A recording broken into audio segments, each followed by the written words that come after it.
Reader says to AK, I seriously do not understand why AK, Josh and a few others are so crazy about this bond thing. 3.47% yield per year.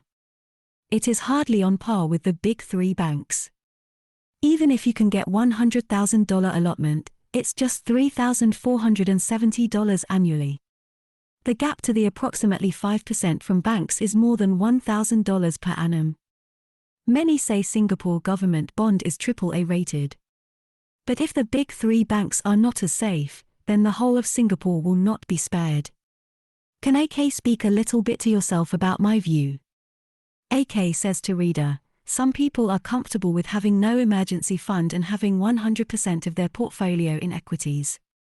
I cannot sleep well without an adequate emergency fund, and I cannot sleep well being in 100% equities. I need a meaningful risk-free, volatility-free component in my portfolio, and this is achieved using the CPF. Hence, my yearly voluntary contributions to my CPF account. I have not been interested in the Singapore savings bond for the longest time, if you remember some of my older blogs on them. In fact, for a long time, I preferred short-term fixed deposits for my emergency fund instead. Now, my interest in Singapore savings bond goes only as far as to use funds meant for voluntary contributions to my CPF. So, my being crazy about Singapore savings bond is limited in scope. I am substantially invested in all three local lenders and still increasing my exposure.